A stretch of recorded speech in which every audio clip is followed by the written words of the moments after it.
abrirmos a palavra santa de Deus em São João, capítulo 6, versículo 35. São João, capítulo 6, versículo 35. E ao mesmo tempo, nós vamos fazer a leitura de São João 6,35 com Gênesis 22.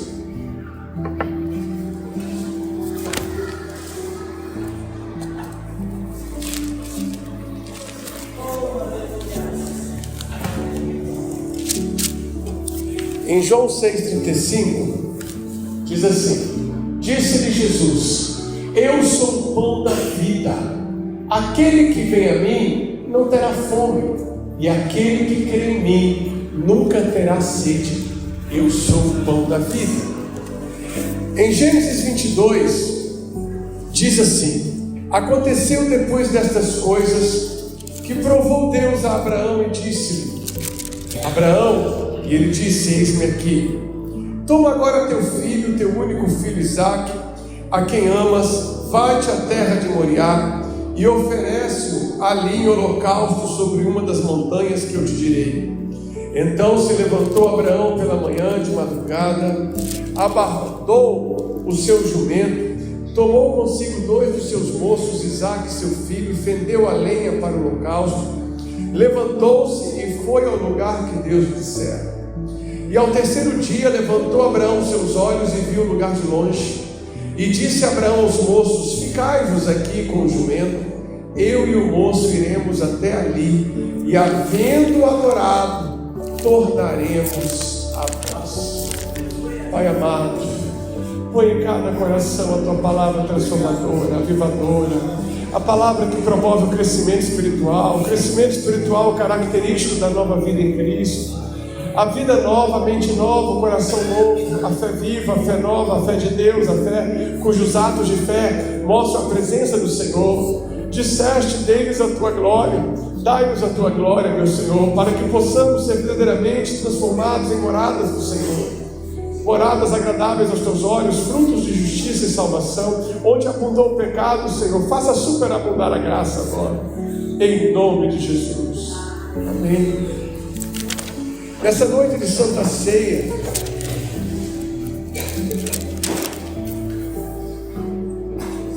me leva o Espírito de Deus a esta palavra: eu sou o pão da vida. Aquele que vem a mim não terá fome, aquele que crê em mim não terá sede.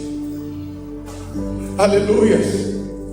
Quando alguém tem fome ou tem sede, porque falta alguma coisa, falta hidratação, falta alimento. Quando ele diz nunca terá fome, nunca terá sede, é porque nunca mais terá um coração vazio. Quando Romanos 5, versículo 5 diz: o amor de Deus está derramado em nossos corações pelo Espírito Santo que nos foi dado, mostra a impossibilidade de um coração estar vazio. Eu sei que estar na igreja é inútil para encontrar a presença de Deus, porque ela vem pelo seu encontro em Cristo. Eu só posso ter a presença de Deus porque eu estou em Cristo. E muitas pessoas estão na igreja e não estão em Cristo, e nunca estarão em Cristo, porque nunca encontrarão Jesus, uma vez que eles não abrem o coração para a nova vida. Mas eu sei que há pessoas que estão na igreja e há pessoas que estão em Cristo também, dentro das igrejas. E quando ele diz: eu sou o pão da vida que desceu do céu, que vem a mim, aquele que vem a mim nunca terá fome. Quando ele diz: eu sou o pão da vida, vossos pais comeram o maná no deserto e morreram. E ele diz: este é o pão que desce do céu, para que todo aquele que dele comer não morra. Ele insiste dizendo: eu sou o pão vivo que desceu do céu, e se alguém comer deste pão viverá para sempre. E o pão que eu der é o meu corpo, que eu darei pela vida no mundo. Olha que coisa maravilhosa. Como foi lido hoje em 1 Coríntios capítulo 10, nós somos chamados do corpo de Cristo. Aqueles que pelo sangue de Jesus estão em comunhão com a glória e a presença transformadora de Jesus na terra. E aí eu olho para Abraão, recebendo uma ordem de Deus: dai-me o seu melhor. E Abraão se levanta E ele olha para aquela situação e ele diz: Senhor, eis-me aqui, eu vou te dar o melhor. E ele anda 3 dias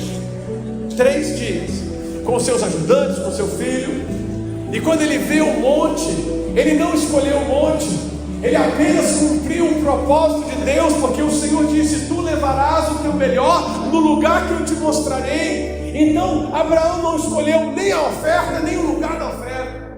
Tanto a oferta como o local onde ela seria entregue foram escolhas do próprio Deus.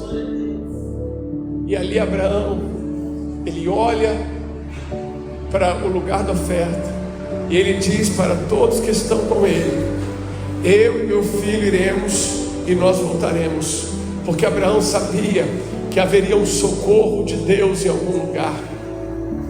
E quando ele prepara, o menino olha, vê ali a pederneira, o fogo, era uma pedra muito dura, que quando encontrava uma lâmina produzia uma faísca e acendia uma palha seca. Então com essas pedras eles faziam fogo. E o menino diz: pai, aqui está a pedra, aqui está o fogo, aqui está a lenha, aqui está tudo que precisamos, mas onde está o holocausto? E ele diz: Jeová Jireh, o Senhor proverá o holocausto, o Senhor proverá para si o holocausto. Abraão sabia o que ele tinha que fazer, mas ele também sabia que Deus ia fazer algo naquela situação. Depois dela, antes dela, durante ela, mas Deus, o Senhor, iria fazer alguma coisa. Da mesma forma que Abraão entregou o seu melhor, Jesus também entregou o seu melhor para que hoje eu e você pudéssemos ser membros do corpo espiritual regenerado, pudéssemos dizer nação santa, povo adquirido, pudéssemos dizer igreja comprada no sangue do Cordeiro, para que nós pudéssemos ser uma nova criatura, para que onde abundou o pecado, pudesse superabundar a graça, para que pudéssemos ser feitos servos de Deus, tendo sido libertados da iniquidade, para que nós pudéssemos ter uma mente renovada, uma vida cheia da glória de Deus. Para que tudo isso fosse real, Ele deu a si mesmo o seu melhor. E quando eu olho a mesa da Santa Ceia, eu vejo o infinito amor de Deus movendo a prioridade da entrega de si mesmo, para que possa haver uma comunhão com o Senhor, o Rei dos Reis, o eterno Deus. E aí eu pergunto a cada um de nós: estamos entregando a prioridade, o melhor que nós temos para o Senhor? Quando olhamos para Deus, queremos um ajudador para nos dar dinheiro. Quando olhamos para Deus, queremos um ajudador para nos dar saúde. Quando olhamos para Deus, queremos um ajudador para nos dar condições de sermos notados, aplaudidos, elogiados, percebidos. Quando olhamos para Deus, estamos querendo que Ele nos sirva de alguma forma, ou estamos dispostos a dar o melhor do nosso tempo? Se tem uma coisa valiosa que você possui, é o tempo. Se tem uma coisa importante na sua vida, é o tempo. E aí, quanto desse tempo você tem dado ao Senhor? Eu tenho dado ao Senhor. Uma prioridade, outra coisa importante da nossa vida são as escolhas de prioridade. Aquelas que nós falamos: vamos escolher isso. Será que as nossas escolhas de prioridade também estamos entregando ao Senhor? Quando Jesus olhou para nós e disse bem claro: eu, de muito boa vontade, me entrego por amor de vós. Era uma escolha dele. Quando você lê João 3,17, Deus enviou seu Filho não para condenar o mundo, mas para que o mundo fosse salvo por ele. É uma escolha de prioridade. Quando Jesus explica para os discípulos: ninguém tira a minha vida de mim, mas eu de mim mesmo a dou. Eu a darei e tornarei a tomá-la.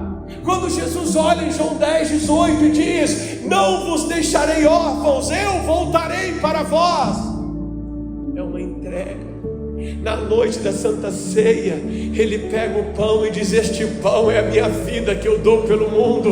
Ele pega o cálice e diz: este cálice é a nova aliança no meu sangue, bebei dele todos, fazei isto em memória de mim. Quando Ele está ali na Santa Ceia, Ele está escolhendo como prioridade o projeto, a vontade, o lugar que Deus quer para Ele na terra. poderia ter levantado e ido embora. Poderia, quando ele está no Getsêmani, sendo humilhado para ser preso, Pedro também ali afoito, arranca uma espada, corta a orelha de Malco. Jesus poderia ter escapado com vida e não ter ido à cruz, mas ele diz: pare com isso, eu escolho beber o cálice, eu vou até o fim.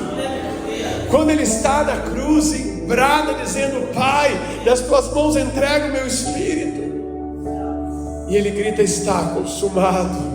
E o véu do templo se rasgou de alto a baixo, e a porta da vida eterna foi aberta, porque a prioridade de Jesus não era ser abençoado, enriquecido ou curado, mas cumprir o propósito e a vontade de Deus na sua vida. A minha pergunta nesta noite, quando você toma a ceia, é se o mesmo sentimento de entrega do melhor de si, o mesmo sentimento de entrega total daquilo que lhe é mais caro, o mesmo sentimento de entrega plena de sua vontade e de seus planos, o mesmo sentimento de dar tudo de si a Ele, se também está contigo esse sentimento, se também está em nós esse sentimento, se tomamos uma santa ceia para trazer boas coisas da nossa vida, ou se tomamos santa ceia para dizer: eu estou disposto a dar a minha vida por Ti, Senhor, eu estou disposto para dar o melhor que eu tenho, Senhor, eu estou disposto para dar o melhor do meu tempo, o melhor da minha saúde, o melhor de todas as minhas habilidades, as minhas competências, os meus talentos, eu estou disposto a viver.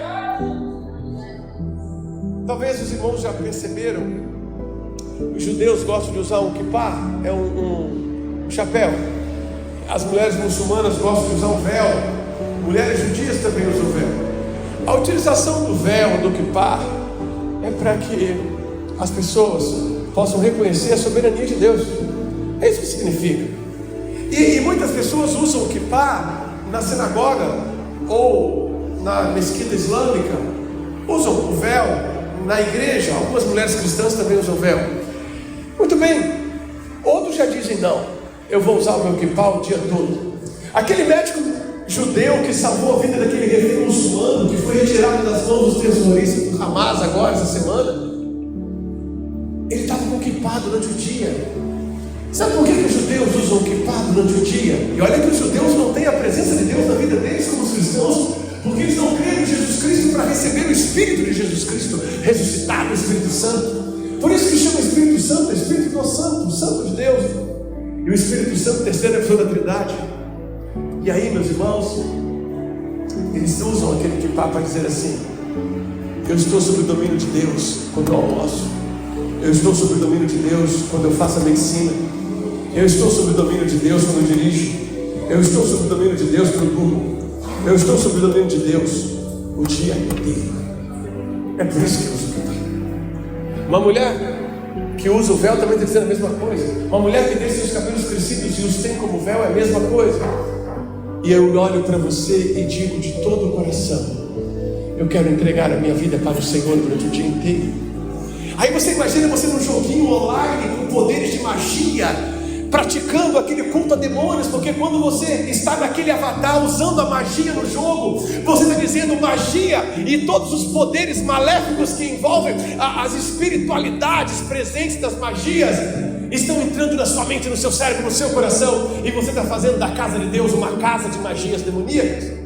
Quando você deixa a pornografia entrar na sua mente, está dizendo: venha sobre mim corrupção e podridão sexual do mundo perverso.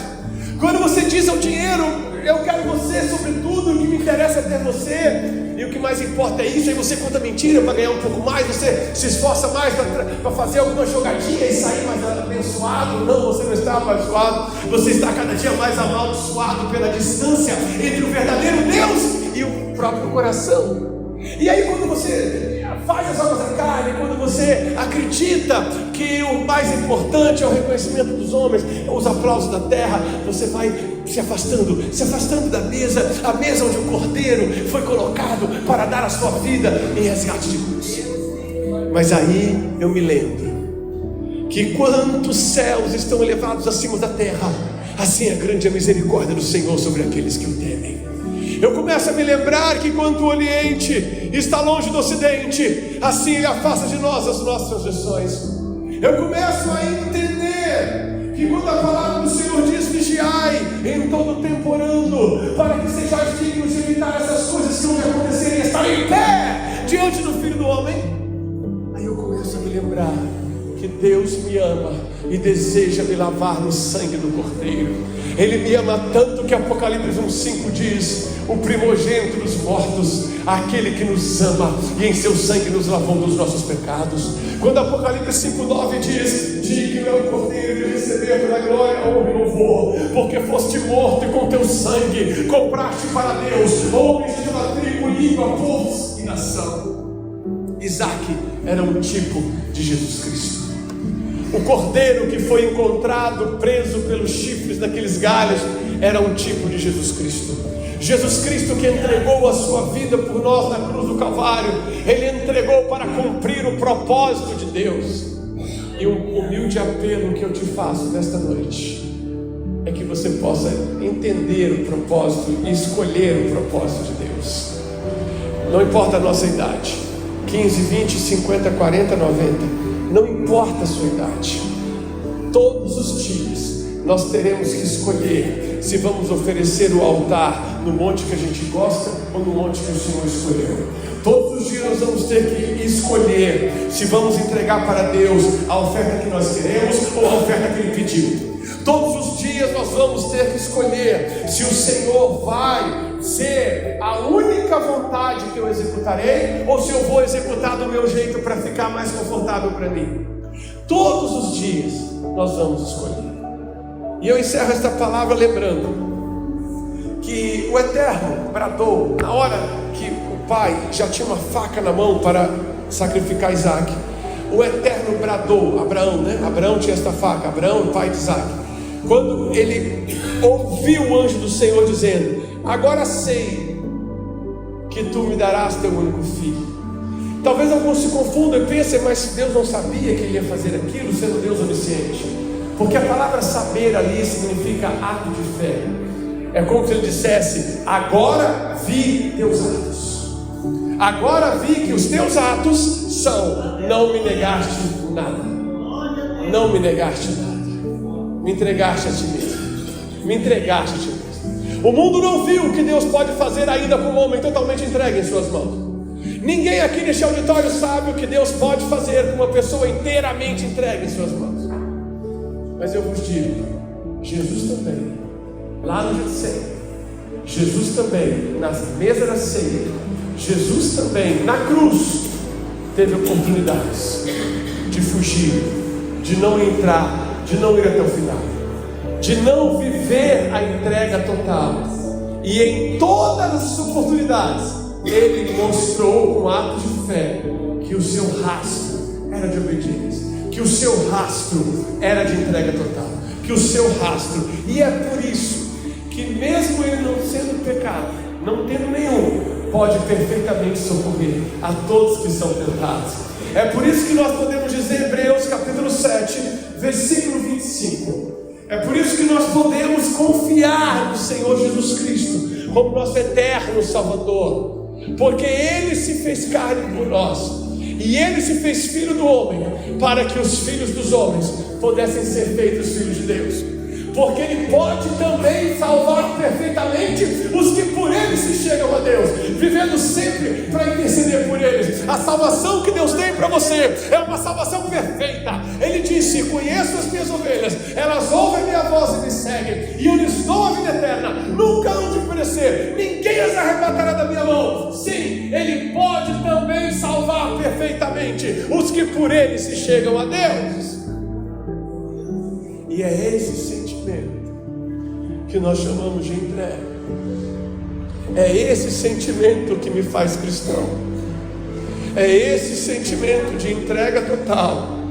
Esse sentimento de entrega total. Jesus nunca disse três coisas que todo mundo disse. Jesus nunca disse: ouça seu coração.